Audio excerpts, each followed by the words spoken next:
Learning to make good financial decisions, the second segment in our Big Dreamers series, and more, coming up today on Joy in the City True Stories. Joy in the City is a program highlighting people and organizations having an impact in our city. All too often, we hear about the problems and the dysfunction in our culture. But today, we are coming from a different approach as we take a look at the good things that are going on here in our community. I'm Bethany Marshall, and you're about to see what God is doing in our city. We want to thank our program sponsors, Park Home, for the donation of furniture used in our studio, Taylor Designs and Events for beautifully decorating our studio space, and our platinum sponsor, Harry's Construction, for their ongoing support of Joy in the City. We all know and understand how finances affect our lives. Far too often, we find ourselves living paycheck to paycheck. Today, we will be speaking with an expert who will give us some sound advice to help us take control of our finances. Evan, thank you for joining me today. We're going to talk about some things with finances. Now, finances is something that's interesting because many people in our culture, especially younger people, but older people as well, struggle with managing finances. It's one of the major sources of marital issues and different things with credit cards and things. So I want to talk to you about some advice from your perspective. And first of all, talk to me about your background in financial advisement and so forth. Yeah, thanks, Troy. I appreciate you having me on. And it's crazy because I'm not a finance guy at heart. Like, that's not how I started out. I have always had money. I've always made money. I've been working since I was a kid and always had a little bit here or there, but I never managed it well. And I never thought of myself as somebody who would end up with a lot of money or who would be managing a lot of money. And so the financial coaching kind of took off about 4 or 5 years ago. And somebody had offered for me to take this financial peace class through Dave Ramsey. And I thought, well, that's kind of dumb. I'm not going to spend money to learn how to save money. That sounds like counterintuitive to me, you know. But I thought, well, I don't really know where my money goes, so I'm going to track it a little bit. And even just looking through, I think I went through and calculated how much I spent on fast food that year. And I was like, oh my gosh, like, what am I doing? And so I caved the next year and said, I'll take this class. And I did. And it totally changed the way that I look at money and the way that I look at financing. It was always this very complicated thing in my head of investing in the stock market and having retirement and all these different things. And when I realized personal finance is a totally different thing and it's very simple to really wrap your mind around your own finances, and you can track those things. And I love what Dave says about budgeting, and that personal finance and budgeting is about telling your money where to go instead of letting it tell you where it went. And I was like, that's awesome. Like, I want to tell my money where to go. And so after I took the class and started rearranging my own financial priorities, I was telling everybody, I was like, guys, you have to take this class. It's incredible. You'll learn how to manage money like you never have before. And I was telling all these people about it. And then I found out that Dave actually offers a coaching program as well. And I jumped at the chance to do that. And so I took this online program to become a Ramsey certified coach. And so now I do kind of on the side at this point, some financial coaching and really just sitting with people and helping them unpack their own finances. It's I was a camp counselor when I was younger, and it feels a lot like that in some ways, of just sitting with people and talking and asking questions and helping them see things that they haven't seen before and really take control of their own finances. So that's been a really cool thing to do and be a part of. So in the element of personal finance, I know we're not going to solve all the world's problems and individual problems, but in the realm of personal finances, we're at the beginning of a new year. Mm-hmm. And what are some things, maybe some pieces of advice that you can give that would apply to anybody, whether it may be a teenager, someone in their 20s and 30s just starting out in life, or someone in their 40s and 50s? Yeah. What are some things of advice that you can give that could be applicable? Yeah. Well, two things stick out to me right off the bat. And the first one is make a budget and stick to it. So many people have no idea how much money they have, how much money goes to different things. They just they see a big number in the account and they pay their bills and they think, oh, I can just go spend money now. And that's what I used to do. And so budgeting is giving every dollar a name. And Dave, like I said, Dave says budgeting is telling your money where to go instead of letting it tell you where it's gone. And so one incredibly simple way to even start doing that is through the envelope system. And this is kind of a basic way to begin budgeting.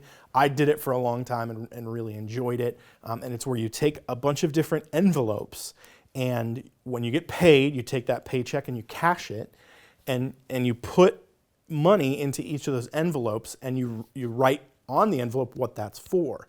So I might take $100 and put it in an envelope and write groceries, or another $100 and put it in an envelope and write dog fund or something like that. Whatever it is that you need to budget for, you do that, and you can do the same thing with your bills. I mean, okay, I need to take this much out and save it for the electricity or the water bill or whatever that is, and then once the money in that envelope is gone, then you can't spend any more money on that thing. So I had, Dave encourages everybody to have kind of like a fun money envelope. Like we don't want to be tightwads with our money. We don't want to be, Scrooges about it. And so take some money, put it in an envelope to do fun stuff. And when it's gone, well, fun's over for the month and you got to wait till the next one. So making a budget and sticking to it is almost without a doubt the single most important thing you can do when it comes to personal finance. And the second thing that comes to mind is to save up and have an emergency fund. A lot of people, they're living paycheck to paycheck. It's incredible the amount of people in America who are living paycheck to paycheck and and that means like waiting for the next paycheck to be able to pay the bills or whatever. And so what Dave suggests is you save up $1,000 and you put it in an emergency fund. Stick it in an envelope, put it under your bed, and then it's there in case there's an emergency.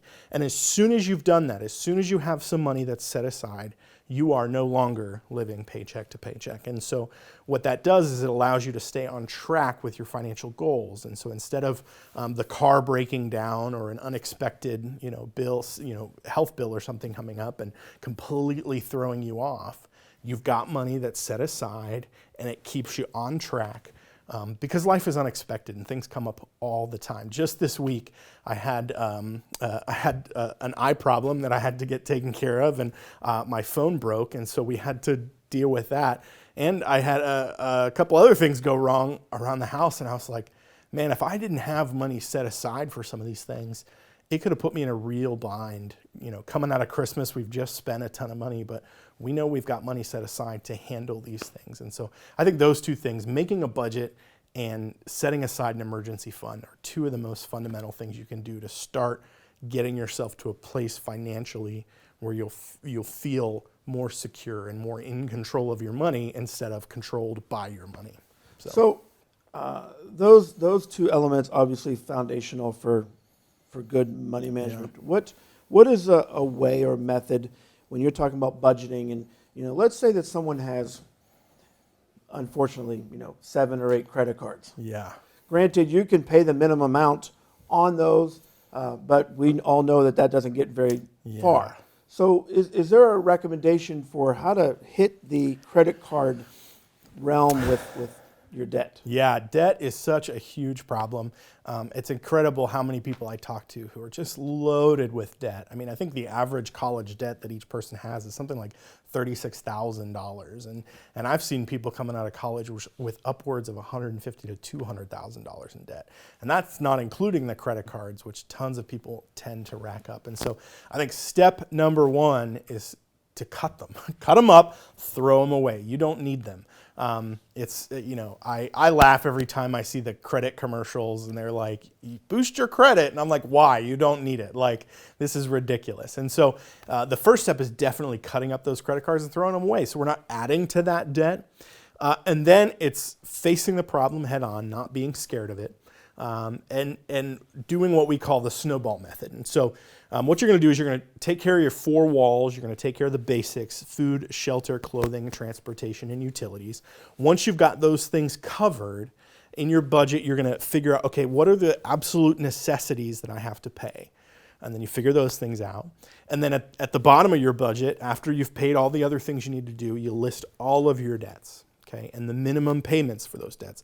And you're going to do your best to make the minimums on all of them. And then you're going to look in whatever money you have left over, you're going to take that money and you're going to throw it at the smallest debt. Okay, so let's say you owe $200 on one credit card and $1,000 on another one and $10,000 on a third. So you've got these 3 credit cards and you're paying the minimums on all of them, and you have another $100 left over. And you're going to take that 100 and throw it at the smallest one. And you're going to pay off that $200 really, really quick. And let's say the minimum on that was $50.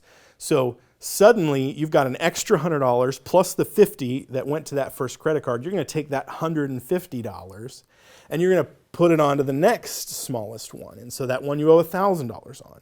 And you're going to keep doing that. And then what happens is, as you pay things off, you're going to start putting more and more money towards the larger debts, and it works just like a snowball rolling downhill. It's going to pick up speed and size as you go. And so before you know it, you're paying off tens of thousands of dollars, and you're looking back and going, wow, how did I do that? Well, you did it slow and steady, and it kept building as time went on. And so it's super common. I mean, my wife and I are still working the snowball and trying to pay off debts that we have. And so again, the key is not to be afraid of it, not to run away from it or stick your head in the sand. It's to just work steps towards paying those things off. I really appreciate your time. And obviously, if people start this process, they'll see that it's not something that's going to happen overnight. This can take quite some time to get through all the different, the debt snowball, I realize. But it's very valuable, and living in freedom is far beyond anything, the nice car, the high paying this, that. Living in debt freedom is beyond any of that stuff. So I appreciate your time. Yeah. And I hope as people begin this year, they listen to this and they think, well, some of this stuff that I can implement, even though my finances might be a mess, there's a few things I can implement to really start the snowball. Yeah, and it's something you don't want to have to do on your own. So I love to offer my help to anybody who would need it. I'm a financial coach, not a financial advisor. We're distinctive on that, because a lot of times you just need somebody in your corner to help you understand some of the nuances and to just encourage you along the way. So I encourage anybody, if they want help, to reach out. They can email me at evan@kephartfinancialcoaching.com. And I would love to set up a consultation. It's no charge. And I love to just encourage people through their journey. And then we've also offered the Financial Peace class several times. And so we'd love to invite people into that once we do that again. So very cool. Thank you for your time. Thank you for your wisdom. And hopefully some people's lives can be transformed through this. Yeah, thanks, Troy. And thanks for having me, and Happy New Year. You too. If you know a person or organization impacting our city, we want to hear about it. You can contact us at 814-944-1948 or by email at stories@jointhecity.org. Today's Platinum sponsor is Harry's Construction, whose motto is, "If you can dream it, we can create it."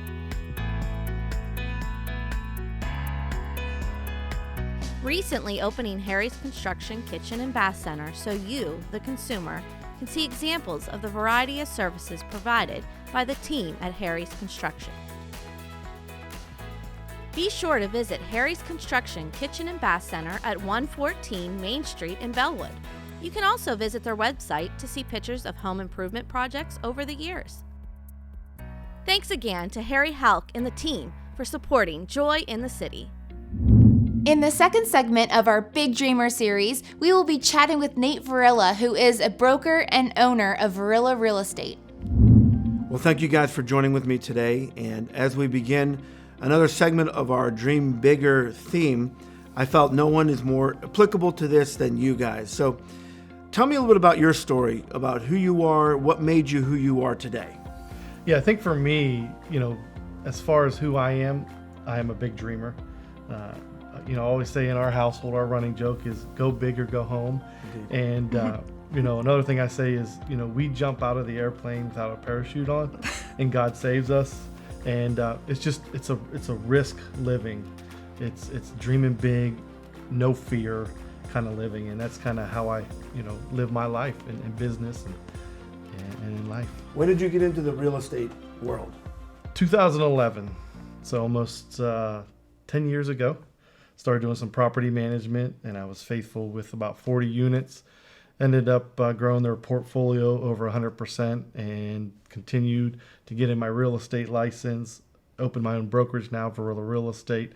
We have 6 agents that work for us. We manage hundreds of units. We have 5 guys in the property care division.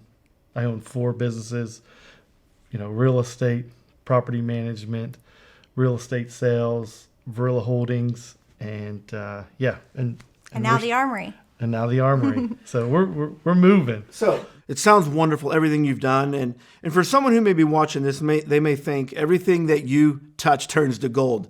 Can you tell us something that you have ventured into that just didn't work out? The concept, the mindset maybe have failed. Talk a little bit about that process. Yeah, so I did my early inexperienced days. I always had the drive to be successful.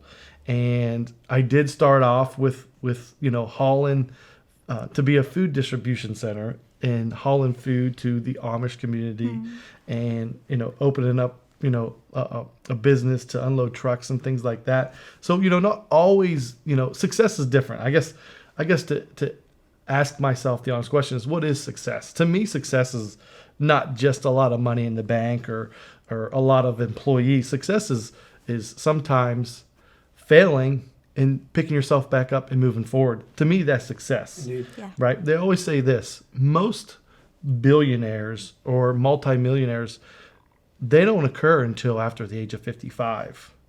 So even at my age in the 30s, or my early career, my young 20s, late 20s, there was a lot of just learning, a lot of figuring it out, a lot of falling, picking yourself out, getting connected to the right people. Okay, so let's get into the concept of the Armory.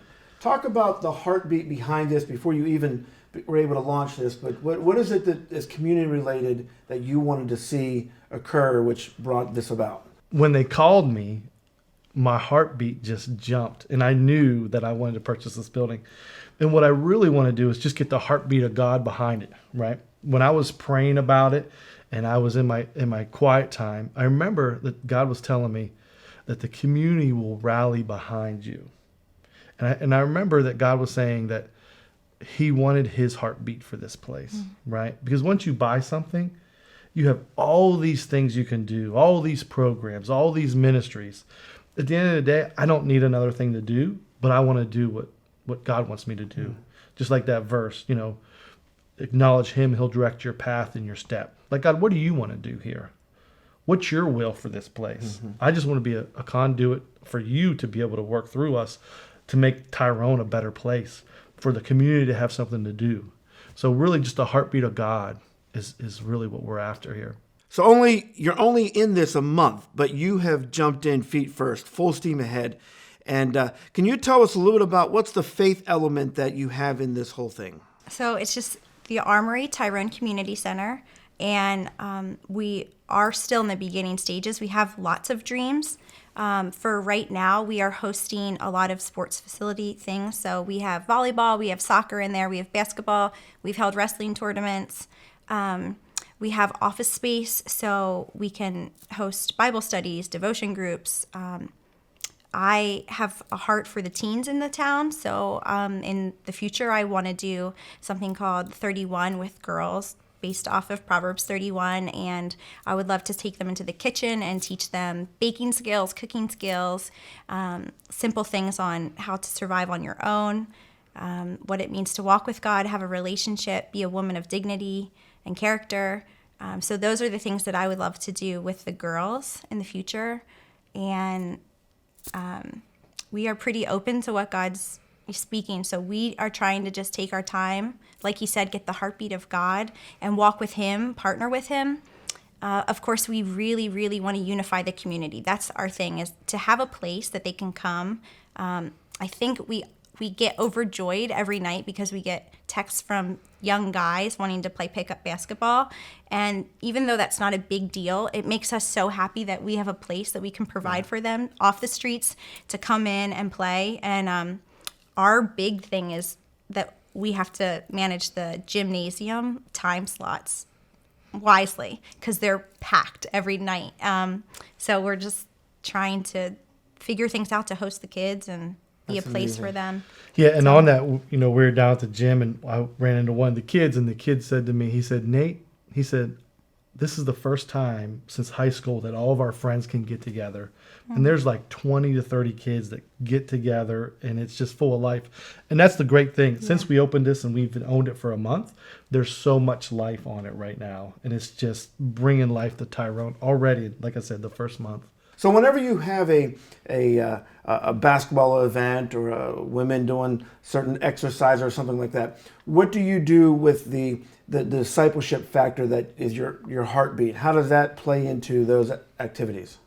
Yeah, I think for us is we want to create the programs, and in the programs, we want to create fellowship and community. And in that community, then that's where we want to develop the discipleship, Bible studies, where women can encourage each other, learn about Jesus, and that'll come from different programs too. So that's like the second stage of it. Sure. So do you have anything on that? No, but I was going to say, I think the reason we are so excited and so quickly jumping in is because it's been a part of our hearts for years. So it's been a dream for years that we would own a community center, and we've prayed about it for years and years. So it's kind of like we already have this whole reservoir of dreams inside, and it's just literally finding the right people that have the same heartbeat and want and are on board with us, and partnering together. Like we said, we're trying to unify the entire town. It's not just just us. We don't want it to be us. We want it to be for everyone.